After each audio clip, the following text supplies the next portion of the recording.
नमस्कार। मैं वीके शास्त्री अपने चैनल के माध्यम से आप सभी दर्शकों का बहुत बहुत स्वागत करता हूं।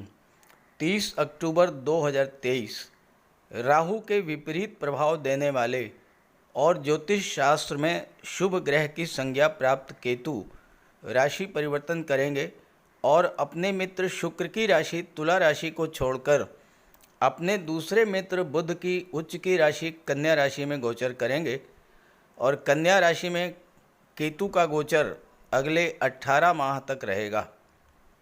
हालांकि ये राशि परिवर्तन 3 माह के बाद होने जा रहा है, लेकिन ज्योतिष शास्त्र की मान्यता है कि जो ग्रह लंबे समय तक एक राशि में गोचर करते हैं, जब वो राशि परिवर्तन करते हैं तो राशि परिवर्तन से सवा माह पूर्व ही अपना फल देना शुरू कर देते हैं।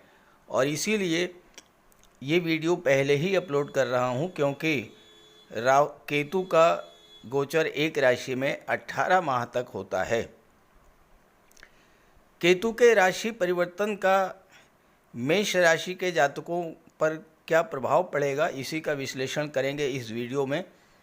लेकिन उससे पहले हम ये समझेंगे कि केतु क्या है, केतु किस तरह से हमारे जीवन को प्रभावित करते हैं, और साथ ही साथ इस बात पर भी चर्चा करेंगे कि कैसे पहचानेंगे कि केतु हमारे जीवन में अशुभ फल दे रहा है। ये विश्लेषण आपकी चंद्र राशि के आधार पर किया जा रहा है और वीडियो के अंत में मैं आपको केतु के उपाय भी बताऊंगा। केतु एक ऐसा ग्रह है जो अगर आपकी कुंडली में शुभ स्थिति में है तो आपको बुलंदियों पर पहुंचाने की क्षमता रखता है। राहु के विपरीत फल देने वाले केतु को ज्योतिष शास्त्र में अत्यंत शुभ ग्रह माना गया है। कुंडली में राहु और केतु न केवल आमने सामने होते हैं, बल्कि इनके प्रभाव भी एक दूसरे से विपरीत होते हैं। केतु का अर्थ है ऊंचाई, बुलंदी। केतु अगर कुंडली में शुभ हैं तो व्यक्ति को बुलंदी पर पहुंचा देते हैं। केतु को मोक्ष का कारक माना गया है। मोक्ष का अर्थ है भौतिक इच्छाओं की तृप्ति। जब सभी इच्छाएं पूर्ण हो जाती हैं तो मोक्ष की स्थिति बनती है। इसके अलावा केतु को आकस्मिक घटनाओं का कारक भी माना गया है। दुनिया के जिन भी लोगों ने जीवन में बुलंदी हासिल की है, जीवन में वो सब कुछ प्राप्त किया है जो वो पाना चाहते थे, उनकी कुंडली में केतु या तो गुरु या शुक्र के साथ गोचर कर रहे होंगे, या गुरु या शुक्र की राशि में गोचर कर रहे होंगे, या फिर गुरु या शुक्र की दृष्टि केतु पर पड़ रही होगी।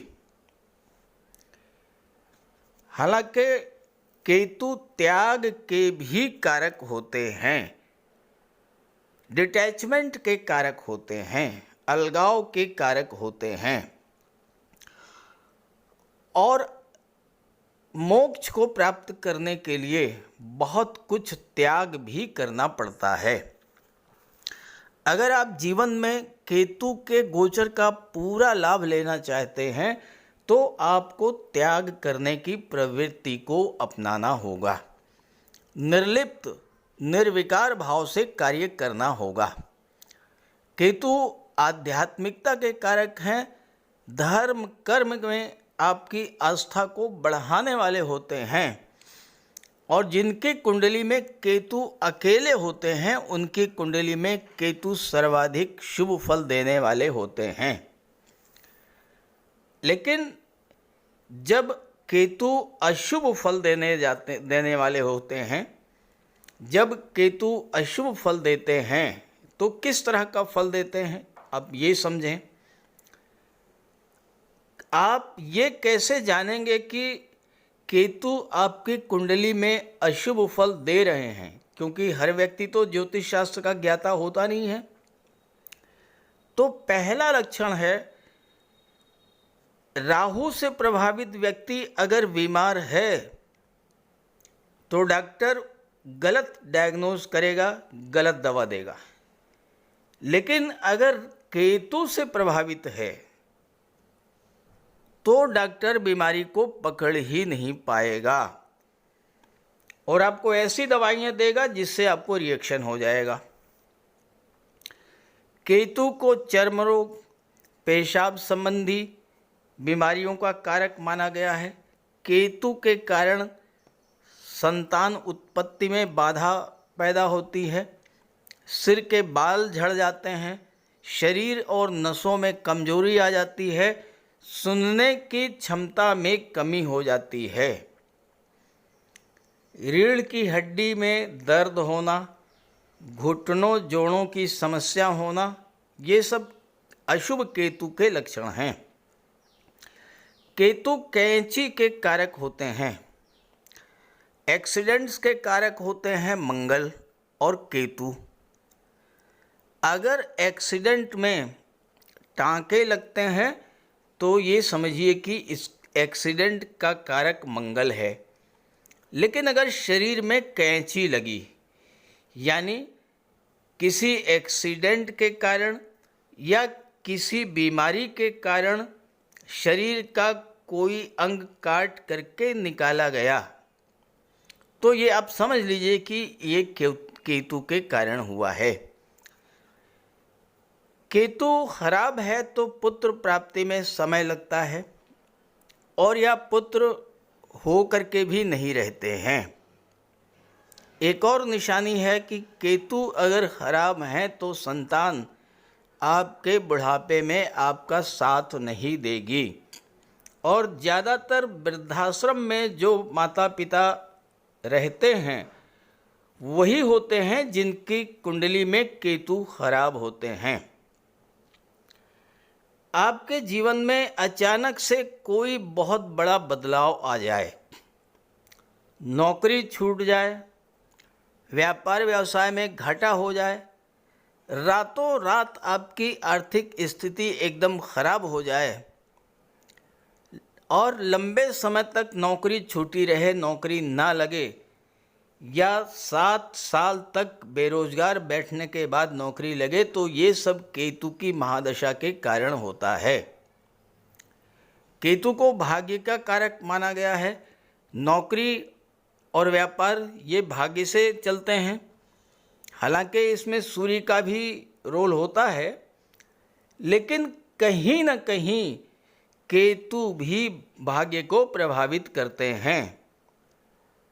अब आप नौकरी में हैं, कार्यस्थल पर लोग पीठ पीछे आपकी बुराई करना शुरू कर दें, आप जिनका भला करने की सोच रहे हैं वही आपकी जड़ काटना शुरू कर दें, आपके मित्र ही आपकी बुराई करना शुरू कर दें, आप पर कोई आरोप लग जाए, तो आप ये समझ लीजिए कि केतु आपको बहुत ही खराब फल दे रहे हैं। देवगुरु और केतु दोनों को आध्यात्मिकता का कारक माना गया है। केतु ईश्वर के प्रति लगन को बहुत अधिक आपकी बढ़ा देंगे, लेकिन केतु अगर नेगेटिव हुए, नकारात्मक हुए, सकारात्मक हुए, अच्छे हुए, शुभ हुए, तो ईश्वर के प्रति लगन लग जाएगी। खराब हुए तो आपको ऐसी लत लगेगी जो आसानी से छूटती ही नहीं है। जुए की, शराब की, सिगरेट की, तंबाकू की, इस तरह की लत। अशुभ केतु के कारण कुछ लोगों पर बिला वजह आरोप भी लगते रहते हैं। और अगर आपके ननिहाल पक्ष की स्थिति कमज़ोर होने लगे, वहाँ पर निरंतर संघर्ष की स्थिति बन रही हो, तो समझ जाइए कि आपका केतु अशुभ फल दे रहा है। सांप का काटना या कुत्ते का काटना ये भी अशुभ केतु के लक्षण हैं। कोई दवा रिएक्शन कर दे या आपको कोई जहर दे दे, तो ये भी अशुभ केतु के कारण हैं। तो इन सब तरीकों से आप समझ सकते हैं कि केतु आपकी कुंडली में अशुभ फल दे रहे हैं और फिर आप केतु का उपाय कीजिए। केतु अगर अच्छे हैं 48 साल में आपका भाग्योदय करा देंगे, और अगर ख़राब हुए तो 48 साल के बाद आपको बर्बाद भी कर देंगे। अगर आपकी ज़िंदगी में 48 साल के बाद 48वां साल जैसे ही समाप्त हो अचानक से बड़ा उतार चढ़ाव देखने को मिले तो आप समझ लीजिएगा कि ये केतु के कारण है। अब बात करते हैं अलग अलग राशियों पर केतु के प्रभाव के बारे में। तो ये है मेष राशि के जातकों की कुंडली। केतु का गोचर आपकी कुंडली के सप्तम भाव में है। कुंडली के सप्तम भाव से दाम्पत्य सुखों का, विवाह का, व्यापार का, आपकी डेली इनकम का, आपकी सोशल इमेज का और पार्टनरशिप का विचार किया जाता है। यहाँ पर केतु जैसे शुभ ग्रह का गोचर और लग्न के भाव पर दृष्टि पड़ना अचानक से आपके व्यापार व्यवसाय में बहुत बड़ी उन्नति देखने को मिली होगी। आपकी डेली इनकम बढ़ी होगी, और अगर आपका विवाह काफ़ी दिनों से लंबित था, नहीं हो पा रहा था, तो जैसे ही 12 अप्रैल को 2022 को केतु सप्तम भाव में आए, पहले केतु अष्टम में थे, अष्टम से सप्तम में आए 12 अप्रैल 2022 को, तो आपका विवाह तय हो गया होगा। आप व्यापार करना चाहते थे, कोई अच्छा पार्टनर नहीं मिल रहा था, तो बहुत अच्छा पार्टनर भी आपको मिल गया होगा। और केतु की दृष्टि लाभ के भाव पर पड़ी तो आपको हर तरह का लाभ मिला होगा। संतान का लाभ, शिक्षा का लाभ, नौकरी का लाभ, आपके सोशल सर्किल में वृद्धि हुई होगी और धन का लाभ आपको मिला होगा। और केतु की दृष्टि पराक्रम भाव पर पड़ी तो आपके पराक्रम पुरुषार्थ में भी वृद्धि हुई। छोटी छोटी यात्राएं आपको करनी पड़ी होंगी, लेकिन उन यात्राओं से भी आपको लाभ मिला होगा। केतु भाग्य के कारक होते हैं और भाग्य का भी सपोर्ट मिला होगा, क्योंकि केतु शुक्र की राशि में गोचर कर रहे हैं और केंद्र के भाव में गोचर कर रहे हैं। दूसरी महत्वपूर्ण बात यह है कि शुक्र धन के भाव के स्वामी हैं और केतु का गोचर शुक्र की राशि में है, तो अचानक से आपको कहीं से मोटा पैसा भी मिला होगा। हो सकता है कि कोई शेयर वगैरह आपने ख़रीद रखा हो, उससे आपको लाभ मिला हो। कोई पैतृक संपत्ति थी, वो आपने सेल किया हो, उससे आपको लाभ मिला हो, धन मिला हो। और ये भी हो सकता है कि आपने कोई प्रॉपर्टी बहुत पहले कम दाम में ख़रीदी हो और अचानक से उस प्रॉपर्टी का मूल्य बढ़ गया हो और उससे आपको बहुत अच्छा रिटर्न मिला होगा। लेकिन ये जो कुछ भी हुआ ये अचानक से हुआ होगा। लेकिन इन पिछले 15 माह के भीतर कुछ ऐसी भी घटनाएं घटित हुई होंगी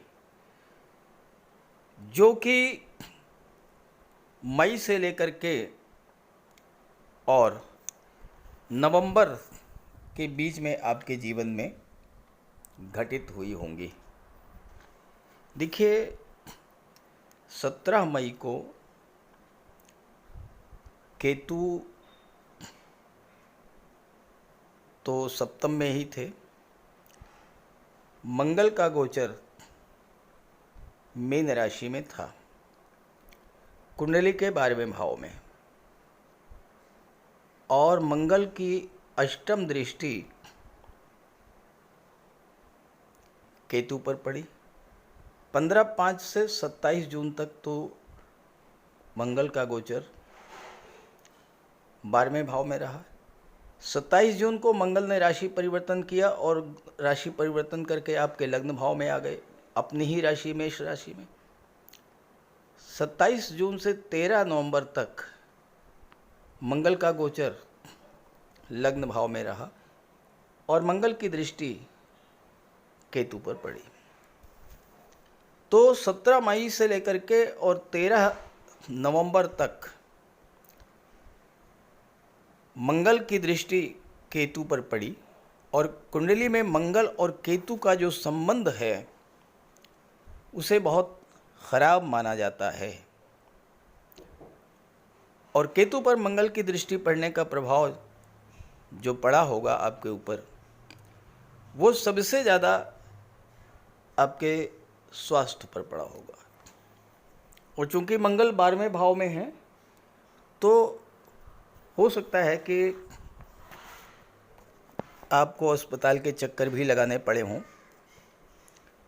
और 17 मई से 13/11 के बीच में अगर इन 6 माह के भीतर अगर आपकी कुंडली में केतु कहीं खराब हुए, जन्म कुंडली में केतु अगर खराब हुए, तो आपको चोट चपेट या एक्सीडेंट जैसी घटनाओं से भी गुजरना पड़ा होगा। और हो सकता है कि आपका कोई ऑपरेशन हुआ हो इस गोचर काल में और उस ऑपरेशन पर आपका बहुत सारा पैसा खर्च हुआ होगा। केतु के कारण आपको जोड़ों में दर्द, घुटनों में दर्द, जननांगों संबंधी समस्याएं, बाल का झड़ना, इस तरह की समस्याएं आपके जीवन में आई होंगी। और इन 6 माह में 17 मई से लेकर 13/11 के बीच में आप अपनी पास्ट लाइफ को देखिएगा, कुछ इस तरह की घटनाएं आपके साथ घटित हुई होंगी। दाम्पत्य जीवन में भी बिला वजह की अचानक से तनाव की स्थिति बनी होगी। व्यापार व्यवसाय में अचानक से आपको बहुत बड़ा उतार चढ़ाव देखने को मिला होगा और इससे फैमिली लाइफ भी आपकी डिस्टर्ब हुई होगी।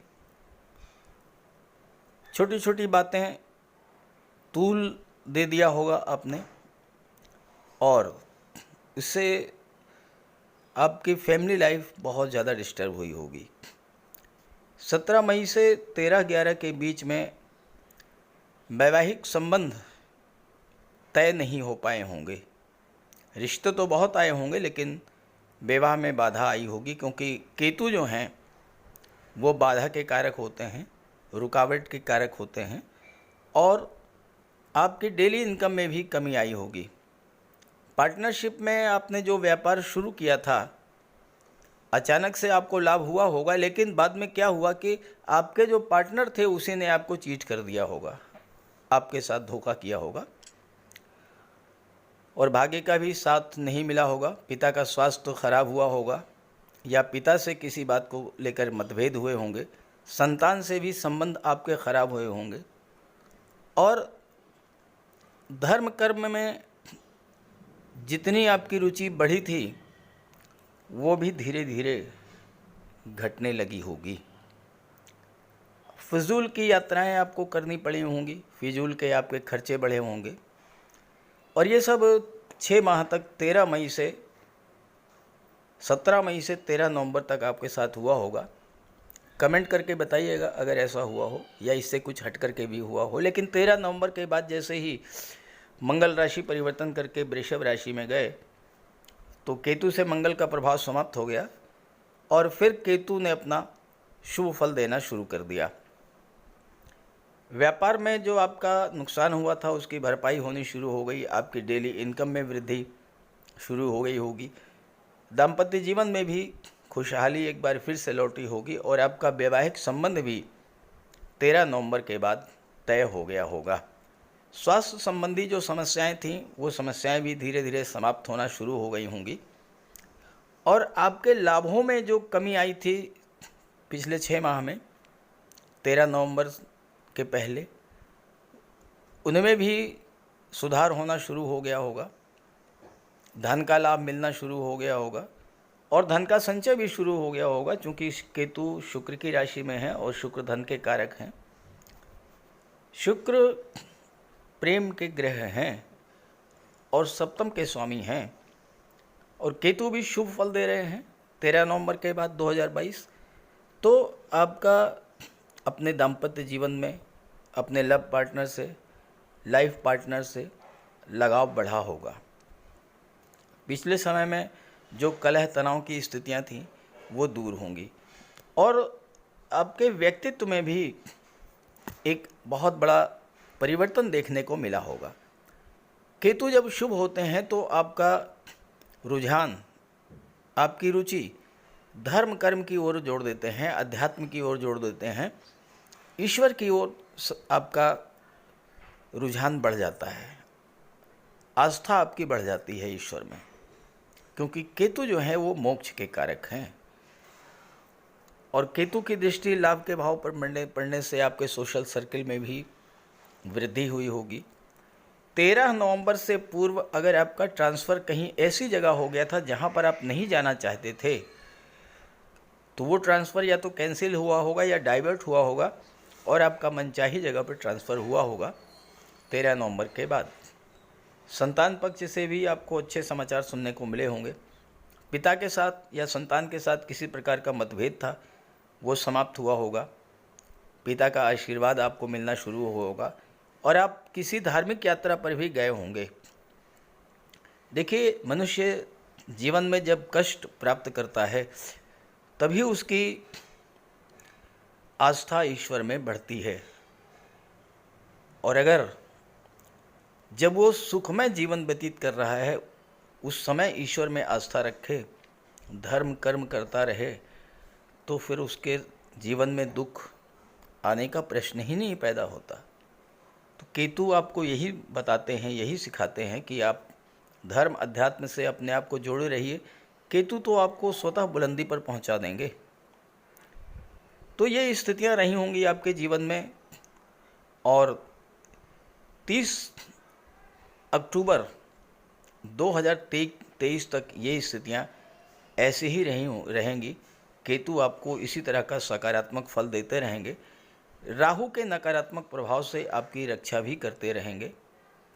अब 30 अक्टूबर के बाद केतु राशि परिवर्तन करेंगे, राशि परिवर्तन करके कन्या राशि में आ जाएंगे, बुध की उच्च की राशि में, यहाँ भी मित्र की ही राशि में रहेंगे।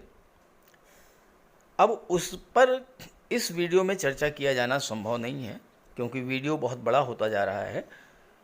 तो केतु 30 अक्टूबर को जब राशि परिवर्तन करके कन्या राशि में आएंगे तो अगले 18 माह में क्या होगा, इसके भविष्य फल पर एक वीडियो अलग से अपलोड करूंगा, उसे आप देख लीजिएगा।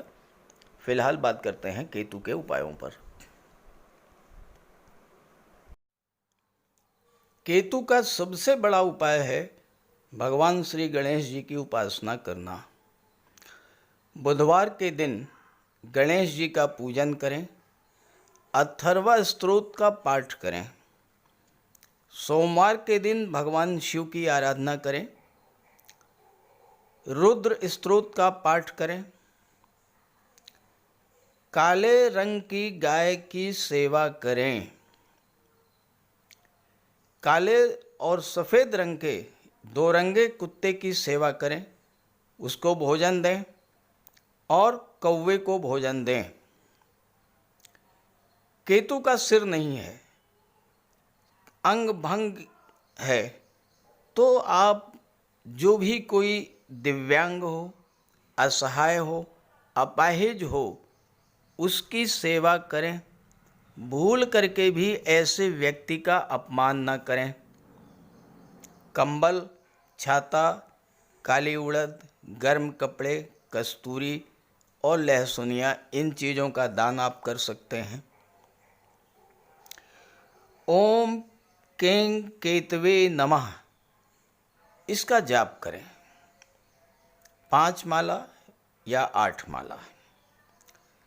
नौकरी नहीं मिल रही है या 48वें वर्ष में बहुत बड़ा अप डाउन हो गया है, तो मूली को 7 मूली पत्ते समेत अपने सिर से 7 बार उतार कर किसी गाय को खिला दें। 7 बुधवार आप ऐसा करें, केतु का शुभ फल मिलना शुरू हो जाएगा। इसके अलावा शनिवार के दिन एक पात्र में कुशा और दूर्वा दोनों एक साथ रख कर के पानी भर लें और शाम को पीपल की जड़ में डाल दें। 7 शनिवार ऐसा करने से राहु, केतु और शनि तीनों के शुभ फल मिलने शुरू हो जाएंगे। लहसुनिया धारण कर सकते हैं, लेकिन धारण तभी करें जब कुंडली में केतु अच्छे हों या न्यूट्रल हों, और किसी योग्य ज्योतिषी से परामर्श लेकर के। अगर केतु नेगेटिव हैं तो गोमती चक्र की अंगूठी धारण करें, फिरोजा भी आप धारण कर सकते हैं। तो ये सब उपाय करने से आपको केतु के अशुभ फलों से राहत मिलेगी। नमस्कार।